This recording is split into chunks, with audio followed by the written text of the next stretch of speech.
Isto não é um videogame. O controle nas mãos do piloto não vale pontos. Vale vidas.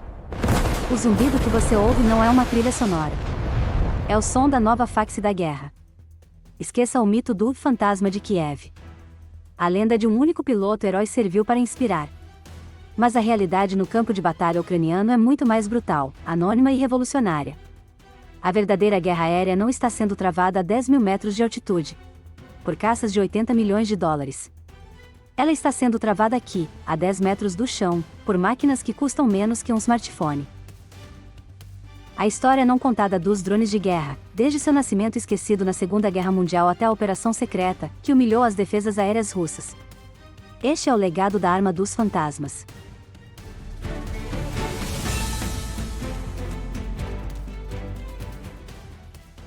Para entender a revolução, precisamos voltar no tempo. Não para a guerra ao terror, mas para a década de 1940. Este homem é Reginald Denny, um ator britânico em Hollywood. Em seu tempo livre, ele construía aeromodelos. O exército americano viu potencial e encomendou seu projeto. O resultado foi o radioplane Hawk-2. Você sabia que a jovem que você vê montando uma dessas máquinas, em uma fábrica na Califórnia, era Norma Jeanne Dougherty, que o mundo depois viria a conhecer como Marilyn Monroe? O Hawk-2 foi o primeiro drone produzido em massa na história, com 15 mil unidades. Sua missão? Servir de alvo. Irônico, não? O ancestral de todos os drones nasceu para aprender a ser derrubado. Avançamos 2 décadas, para meados dos anos 60. A guerra do Vietnã está no auge. Os americanos precisavam espionar as posições dos mísseis SM-2, sem arriscar seus pilotos. A solução foi o Ryan Model 147, apelidado de Lightning Bug. Foram mais de 3.400 missões sobre Vietnã, Laos e até a China. Ainda não eram assassinos, eram espiões. Mas o dia em que o drone deixou de apenas observar e passou a matar, foi 9 de junho de 1982, no Vale do Bekaa, Líbano. Foi nesse dia que a Operação Molly Cricket 19 provou ao mundo que drones baratos podiam derrubar defesas bilionárias. A tática israelense foi um balé mortal de iscas e caçadores. Primeiro, eles enviaram seus drones IA e Scout Mastiff. Eram pequenos, lentos e baratos. Os comandantes sírios, vendo alvos fáceis, ligaram seus caros radares de mísseis SAM. Era uma armadilha.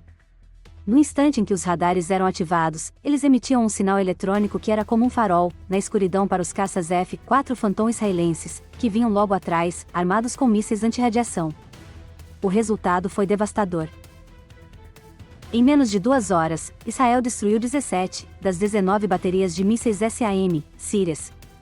A Força Aérea Síria, em pânico, enviou seus caças MiGs e foi dizimada, perdendo mais de 80 aeronaves sem abater um único caça israelense. A matemática era clara: Israel sacrificou alguns drones que custavam dezenas de milhares de dólares para destruir baterias de mísseis e caças que valiam centenas de milhões. Israel reescreveu o manual da guerra, provando que uma máquina barata poderia ser a chave para derrotar um sistema de defesa de bilhões de dólares. A lição do Vale do Bekaa levou ao surgimento do MQ-1 Predator. Em 16 de fevereiro de 2001, ele disparou pela primeira vez um míssil Hellfire, tornando-se o primeiro caçador assassino não tripulado. Este é o drone que definiu a guerra no Afeganistão e no Iraque. Pela primeira vez, um operador sentado em um container no deserto de Nevada podia vigiar e executar um alvo do outro lado do mundo, em tempo real. Começava a era 1.0 da guerra por drones, cara, lenta, controlada por superpotências. O mundo acreditava que este era o futuro. Mas na Ucrânia, em 2014, o exército do país era uma sombra do que é hoje. Mal equipado, com doutrina soviética, e enfrentando uma força russa moderna em Donbas, eles estavam desesperados. E é justamente na desesperança que nasce a inovação. Enquanto o exército lutava com o que tinha, um grupo de engenheiros, especialistas em TI e entusiastas de aeromodelismo, em Kiev, fundou a Aerorusvidka. Liderados por figuras como Volodymyr Kochetkov-Sukash, um banqueiro de investimentos no dia a dia, eles não viam drones como hobby, mas como a única maneira de nivelar o campo de batalha. Eles desenvolveram seu próprio software de comando, o Delta, que dava aos comandantes uma visão do campo de batalha que generais do Pentágono invejariam. Tragicamente, Volodymyr, o fundador, foi morto em combate em março de 2022, tornando-se ele mesmo um legado esquecido, um símbolo do sacrifício que alimenta esta revolução tecnológica. Eles se tornaram tão eficazes que, em 2015, foram integrados às Forças Armadas. Mas a verdadeira prova de seu legado viria em 2022, quando seus netos tecnológicos seriam produzidos em massa, para caçar o segundo maior exército do mundo. A invasão em larga escala de 2022 democratizou o perfil do soldado. A linha de frente não era mais exclusividade da infantaria. Ela se expandiu para porões, apartamentos abandonados e valas na beira de estradas, onde uma nova geração de guerreiros surgiu. Suas histórias são o verdadeiro coração desta guerra. Eram adolescentes, estudantes e jovens em sua maioria, que deixaram suas vidas para assumir os controles remotos dos drones e o comando nos céus. Esta é a Butterfly. Aos 19 anos, ela se tornou uma das mais jovens operadoras de drone de reconhecimento, na frente de batalha de Kharkiv. Quando ela se alistou, o menor capacete disponível ainda era grande demais para sua cabeça. Uma imagem que se tornou um símbolo da juventude ucraniana, que trocou a universidade e as festas pela defesa de sua casa. O trabalho dela não era explodir tanques, mas voar sobre o território inimigo, identificar posições de artilharia, e se tornar os olhos do seu batalhão. Um trabalho de tensão e precisão absolutas, onde um erro poderia custar a vida de dezenas de seus companheiros. Ainda mais impressionante é a história de Kira e Vlada. Irmãs gêmeas. Antes da guerra, elas cursavam o 6º ano de medicina, se preparando para salvar vidas como cirurgiãs. Quando a guerra começou, elas tomaram uma decisão que chocou sua família, trancaram a faculdade, para aprender a operar drones de artilharia. Elas se juntaram à unidade Tártaros da Crimeia e hoje trabalham como uma dupla. Uma pilota o drone de reconhecimento para encontrar o alvo, a outra faz os cálculos de artilharia e comanda o ataque.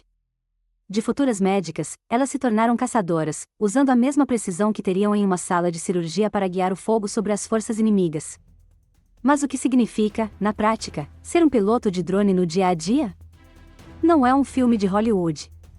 É uma batalha constante contra a morte, a tecnologia inimiga e o próprio esgotamento. A principal inimiga é invisível, a guerra eletrônica russa. Sistemas como o Shipovnik Aero criam uma cúpula de interferência que pode cortar o sinal do piloto, transformando seu drone de $500 em um pedaço de lixo inútil em segundos. Durante a batalha de Bakhmut, unidades como a Madjars Bards perdiam até metade de seus drones em um único dia apenas para a interferência. A cada voo, era uma aposta. Pior ainda, o sinal do drone é uma faca de 2 gumes. Enquanto o piloto caça, ele também está sendo caçado. Unidades russas de detecção de rádio triangulam a posição do operador. Assim que um drone decola, um cronômetro invisível começa a contar. O piloto tem, em média, de 5 a 10 minutos para completar sua missão e mudar de posição, antes que a artilharia russa transforme sua localização em uma cratera. E o fardo psicológico é imenso. Ao contrário de um piloto de caça, ou de um artilheiro, o operador de FPV assiste ao resultado de seu ataque, em alta definição, em primeira pessoa. Um nível de intimidade com o combate que, segundo psicólogos, está criando novas e profundas formas de estresse de batalha. Cada missão bem-sucedida é uma celebração silenciosa. Cada perda de sinal, um momento de pânico. Avançamos para 2025. A Ucrânia, cansada de apenas se defender dos ataques de mísseis e drones russos, decide levar a guerra para dentro do território inimigo. O objetivo não era conquistar, mas causar dor estratégica. Nasce a Operação Teia de Aranha. Os alvos, bases aéreas como Soltsi, 2 e Olenia. Lares dos bombardeiros estratégicos Tupolev Tu-22M3, as mesmas aeronaves que lançavam mísseis de cruzeiro contra cidades ucranianas. Atacar essas bases era como cortar a mão do inimigo. Mas como fazer isso? Como uma arma de voo lento e baixo, poderia penetrar centenas de quilômetros no espaço aéreo mais defendido do mundo? A resposta não estava em uma única arma, mas em uma filosofia. A Teia de Aranha não foi um único ataque, mas uma série de operações coordenadas, usando diferentes tipos de drones de longo alcance, como o J-22 Airborne e o Beaver. Eles não voavam alto como caças, mas baixo, abraçando o terreno para evitar os radares. Eles voavam em ondas, por rotas diferentes, para confundir e saturar as defesas. A inteligência, provavelmente fornecida por parceiros da OTAN, foi crucial para mapear os buracos na cobertura de radar. O resultado foi um sucesso estrondoso. Em agosto de 2023, imagens de satélite confirmaram o que parecia impossível: um bombardeiro estratégico russo Tu-22M3, uma máquina de 200 milhões de dólares, em chamas na base de Soltse-2, destruído por um drone que provavelmente custou menos que um carro popular. O recado foi claro: não há santuários. Hoje, 2 de outubro de 2025, a guerra na Ucrânia entra em seu 1316º dia. O que começou como uma operação militar especial que deveria durar 3 dias, se tornou um conflito sangrento e prolongado, redefinido por esta tecnologia. O legado desses pilotos fantasmas não será medido apenas em tanques destruídos ou em operações ousadas como a Teia de Aranha. O verdadeiro legado está na mudança de paradigma. A guerra não pertence mais apenas aos generais com mapas e exércitos gigantes. Ela agora também pertence a estudante de medicina, a gerente de projetos, ao engenheiro em sua oficina. Eles são um legado esquecido que está sendo forjado em tempo real, um legado construído por mais de 20 mil operadores treinados através de programas como o do Exército de Drones, transformando uma nação inteira em um enxame de fantasmas. Um pixel, um voo, uma explosão de cada vez. Drones, tanques, satélites, por trás de toda máquina de guerra, sempre existe um preço humano.